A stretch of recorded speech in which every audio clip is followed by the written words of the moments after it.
सुप्रभात बच्चों, मैं लवकेश गुप्ता टीजीटी हिंदी माँ कल्याण का पब्लिक स्कूल पेंडा रोड छत्तीसगढ़ से। हम लोगों ने कभी आसमान में बादल को देखा होगा तो हम देखते हैं कि बादल में अजीब तरह की आकृतियाँ बन जाती हैं और लगता है कि कभी कभी पहाड़ जैसा, कभी समुद्र की लहर जैसा, कभी कोई पक्षी, कभी कोई आदमी, ऐसे ऐसे हमें दिखता है। और कभी कभी हम रास्ते से गुजरते, कभी सफर करते हैं, किसी पहाड़ को देखते तो ऐसा लगता है कि कोई योगी समाधि लेकर बैठा, कोई ऐसा ट्राइंगल वहाँ पहाड़ ऐसा। तो मतलब कई बार पेड़ों को देखकर या जो प्रकृति की चीज़ें उनको देखकर ऐसा लगता है कि जैसे कोई आदमी है, ऐसा ऐसा हमें कभी लगता है कभी। तो ये जो बात हमारे में पैदा होती है इसको हम मानवीकरण बोलते हैं। मतलब जो अमूर्त चीज़ें हैं, जो जीवित नहीं है, जो प्राकृतिक चीज़ें हैं, ठीक है, उनमें जो मनुष्य की मानवीय जो भावनाएं हैं, मतलब मनुष्य के जो भाव होते हैं, उन भावों का हम आरोपण कर देते हैं, मतलब उसको उससे जोड़ देते हैं, तो उसको हम मानवीकरण कहते हैं। ये एक अलंकार भी है, मानवीकरण अलंकार। तो ऐसी एक कविता है जो कक्षा 7 के बसंत में लगी हुई है, जिसका नाम है शाम एक किसान।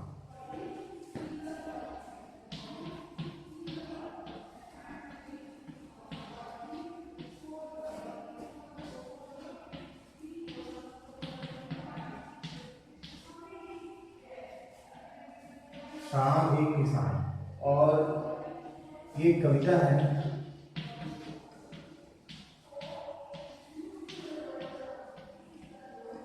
और इसको लिखा है सर्वेश्वर दयाल सक्सेना जी।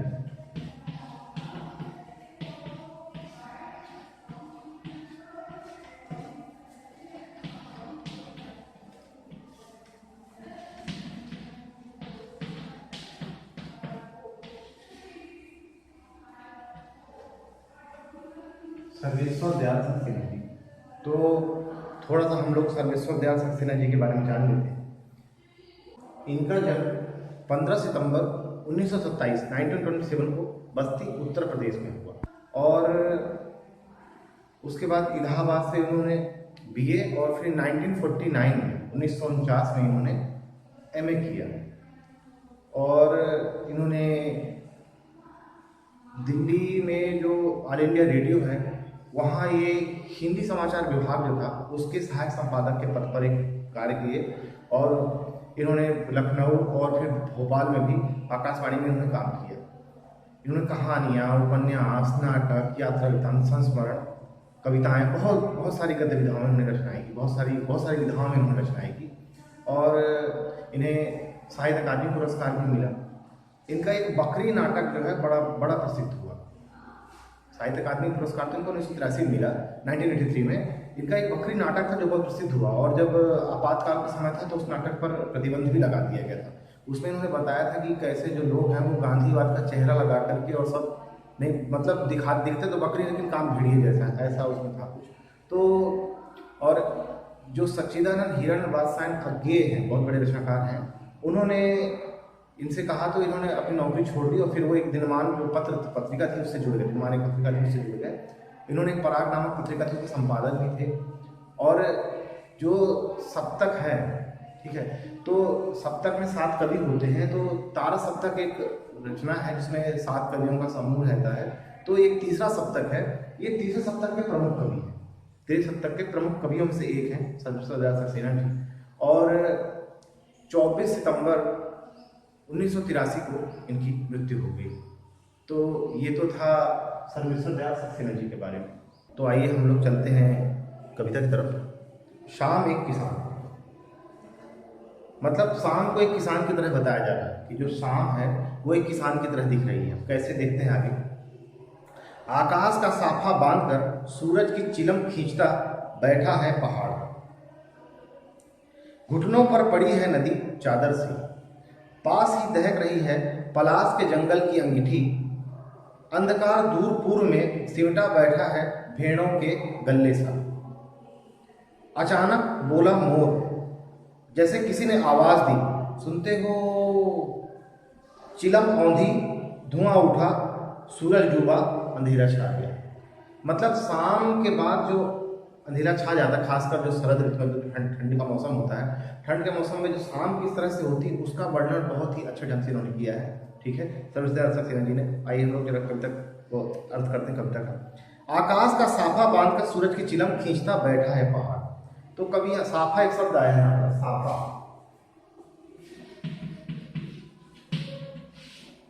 साफा।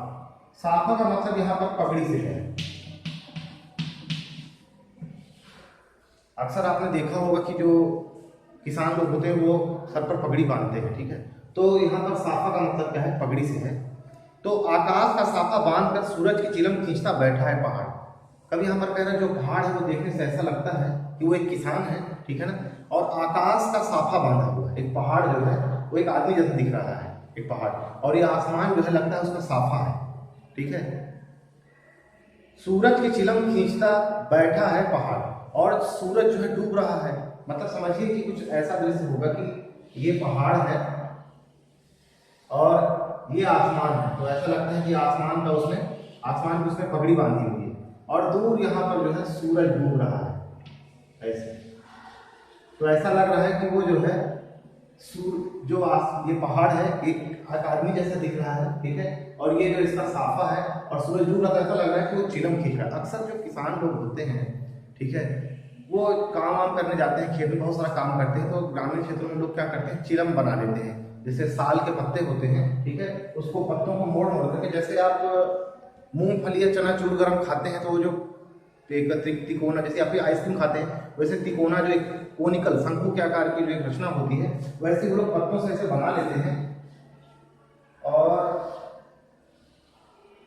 उसमें क्या है, तंबाकू भर लेते हैं, उसमें तंबाकू भर लेते हैं। और तंबाकू भरने के बाद फिर वो, ठीक है, जब उसको पीते हैं, खींचते हैं धुआं, तो क्या है, आगे सुलगता है वो, तो लाल लाल दिखाई देता है। तो ऐसा लगता है कि जैसे वो चिलम पी रहा है, ठीक है ना। जैसे आपने कभी किसी को धूम्रपान करते देखा होगा, तो लोग जब सिगरेट को खींचते हैं जैसे, तो आप देखेंगे आगे लाल लाल हो जाता है, ठीक है। वैसे ही सूरज यहाँ पर लाल हो गया है, तो कह रहा है कि जो पहाड़ है वो एक आदमी की तरह दिखाई दे रहा है। ऐसा लगता है कि किसान बैठा है और आकाश का साफा बांधे, और डूबता हुआ सूरज उसको जो है सुलगती चिलम के जैसा दिख रहा है।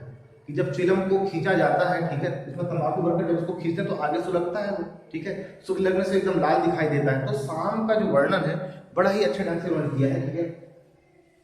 आगे देखिए, घुटनों पर पड़ी है नदी चादर से। और अगर मान लीजिए कि ये पहाड़ है तो ऐसे छोटे छोटे पहाड़ भी रहते हैं, ठीक है, तो ऐसा लगता है यहाँ से नदी बह रही है। तो ऐसा लगता है कि अब नदी तो पानी रहेगा नदी में, तो ऐसा लगता है कि नदी जो है एक चादर सी है जो उसके घुटने पर पड़ी हुई है। एक चादर के समान नदी जो है चादर के समान दिखाई दे रही है, जो इस पहाड़ के पास एक मतलब जो किसान है इसके घुटने के पास पड़ी हुई है। अक्सर लोग ऐसे बैठते हैं, ठीक है, ऊपर चादर ओढ़ लेते हैं, नीचे रख लेते हैं चादर और बैठे रहते हैं, शाम को देख रहे हैं, अपनी खेती की निगरानी करते रहते हैं, ठीक है, चुपचाप। तो ऐसा लग रहा है कि कोई किसान बैठा है जो आकाश का साफा पगड़ी बांधे बैठा है और चिलम खींच रहा है, और उसके घुटने के पास चादर पड़ी हुई है। इन सब प्राकृतिक चीजों को उन्होंने मानवीकृत कर दिया है, ठीक है, मानवीय भावनाओं से जोड़ दिया है, बिल्कुल जीवित कर दिया है। पास ही दहक रही है पलाश के जंगल की अंगीठी, ठीक है। दहकना एक शब्द है, दहक का मतलब होता है सुलगना, दहकना का मतलब होता है सुलगना। आपने देखा होगा ठंड के समय में अक्सर लोग आग तापते हैं, आग सेकते हैं, तो जब कोयला जलता है, ठीक है ना, या कोयले में हवा लगती है, क्या होता है, वो और लाल हो जाता है, और लाल, ठीक है। वो जो लालपन उसका जो दिखाई देता है, लालीवाल, उसको दहकना बोलते हैं। तो ये कह रहे हैं कि पास के यहाँ जंगलों में क्या है, पास ही क्या, पलाश के पेड़ हैं बहुत सारे, और उसमें क्या फूल लगे हुए हैं ऐसे लाल लाल, वो पूरा लाल फूलों से भरा हुआ है।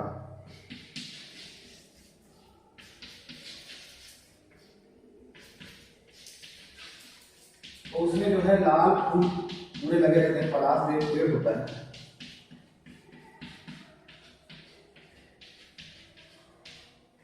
जो अक्सर फरवरी से मार्च के महीने के बीच में जब फागुन का समय होता है, ठीक है ना, होली का समय जो होता है, तो आप देखेंगे विशेष प्रकार का पेड़ होता है, इसको हम पलाश बोलते हैं, कई जगह उसको छूला भी कहा जाता है। वो जो पलाश का पेड़ होता है उसमें लाल रंग के फूल लग जाते हैं, ठीक है, और पूरा पेड़ एकदम लाल दिखता है, ऐसा लगता है कि आग उसमें जल रही है, ठीक है।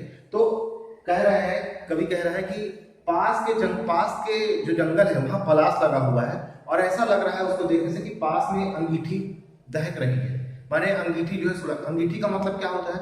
अंगीठी का मतलब होता है छोटा सा क्या कहते हैं, बर्तन होता है, मतलब मिट्टी का एक बर्तन बना लिया जाता है, ठीक है, बर्तन नुमा होता है। और सिगड़ी जिसको हम बोलते हैं, ठीक है ना, चूल्हे जैसा होता है, वो उस पर क्या लकड़ी लोग डाल देते हैं, फिर उसको सुलगा लेते हैं और उस पर आग जलती रहती है काफी देर तक, ठीक है। अब आपको ऐसे नहीं जलाएंगे तो उसको उठाकर तो कहीं ले जाया नहीं जा सकता है, लेकिन अंगीठी को क्या आप उठाकर एक जगह से दूसरी जगह पर रख सकते हैं, ठीक है ना।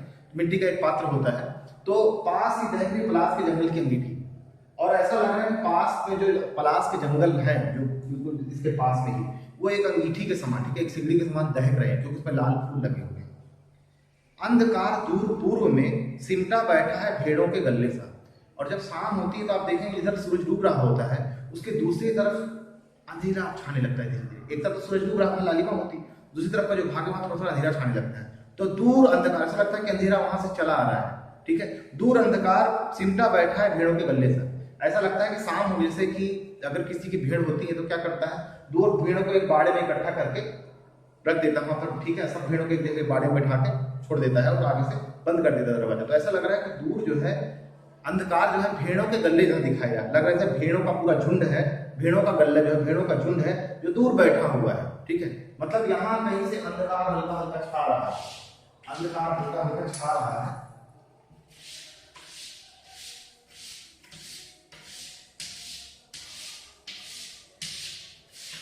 मतलब अंधकार बढ़ता जा रहा है धीरे धीरे, तो ऐसा लग रहा है कि दूर अंधकार जो है भेड़ों के गले से बैठा, मतलब जैसे किसान का घर होता है, किसान जैसे होता है, जैसे बैठता है वो, तो कैसा उसके घर में सब चीजें होती, गाय भैंस, ठीक है, और बकरियां भेड़े ऐसे होती हैं, तो ऐसा लग रहा है कि दूर भेड़ों का एक झुंड जो है बैठा हुआ सिमटा हुआ चुपचाप, ठीक है ना। अचानक बोला मोर, तभी मोर बोलता है, ठीक है ना, वहीं कहीं पर मोर बैठा हुआ है और मोर बोलता है, ठीक है ना। तो जब मोर बोलता है, जैसे किसी ने, जब मोर के बोलने की जो आवाज है, ऐसा लगता है जैसे किसी ने आवाज दी हो, किसी ने कोई बुला रहा हो, कोई किसी को बुला रहा है, जैसे सुनते हो, ऐसे मोर के बोलने की आवाज ऐसी लगती है जैसे कि बुला रहा है, सुनते हो। उसने इतना बोला मोर ने, चिलम औंधी, धुआं उठा, सूरज डूबा, अंधेरा छा गया। तो ऐसा लगता है कि जब मोर जब बोलता है तो ऐसा लगता है कि जो किसान है उसकी पत्नी उसको बुला रही है कि सुनते हो। तो किसान ने क्या किया, उस अंगीठी को उलट, मतलब वो जो चिलम थी उसको उलट दिया। उलटना, औंधा, औंधा एक शब्द है, औंधा का मतलब होता है उलटना, किसी चीज को उल्टा कर देना। तो अक्सर लोग देखते होंगे, आप लोग सिगरेट पीते हैं, जब उसको बुझाना होता है तो उसको उल्टा करके जमीन पे से रगड़ देते हैं। तो ऐसा लगता है कि जब मोर ने आवाज दी, मतलब शाम का दृश्य पूरा बताया जा रहा है, ठीक है, कि जैसे ही मोर ने आवाज दी तो मोर की आवाज ऐसी लग रही कि जो किसान उसकी पत्नी उसको बुला रही है, सुनते हो। तो किसान देखता है उधर और फिर क्या करता है, वो अपनी चिलम को उल्टा करके औंधा कर देता है, ठीक है, मतलब जमीन पर रख देता है। तो उसके बाद थोड़ा सा धुआं निकलता है और उसके बाद फिर पूरा अंधेरा छा जाता है।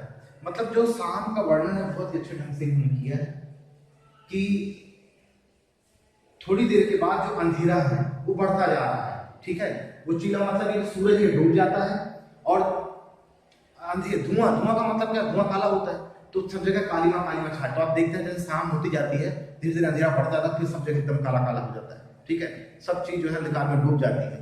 तो शाम ढल जाती है और अंधेरा छा जाता है, मतलब रात हो जाती है।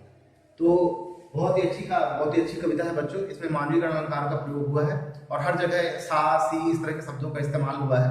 आप देखिए हम इस तरह के शब्दों का कब इस्तेमाल करते हैं कि, ठीक है ना, गल्ले सा, ठीक है, चादर सी, ठीक है, और ये चिलम सा, ठीक है। तो ऐसे इस तरह के शब्दों का इस्तेमाल हम कब करते हैं, लोग बात कर, ऐसा लगता है जैसे मानो, ठीक है, उसके जैसा, ठीक है, ऐसा लगता है उसके जैसा दिख रहा है। तो इस तरह के सासी शब्दों का इस्तेमाल हम कम करते हैं, ठीक है। कब करते हैं आप लोग थोड़ा सा सोचिए, इस पर विचार कीजिए।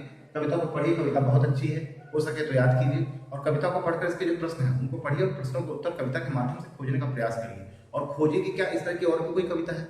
जैसे सुमित्रा नंद की कविता है, लिखा उन्होंने कि संध्या का झुटपुट बांसों का झुरमुट, संध्या का झुटपुट बांसों का झुरमुट, है चहक रही चिड़िया टी बीटी टुट टुट। तो सुमित्रा नंद ने शाम के बारे में ऐसे भी लिखा है, ठीक है। तो आप ऐसे और खोजिए क्या और कोई ऐसी कविता है जो इससे कुछ मिलती जुलती है।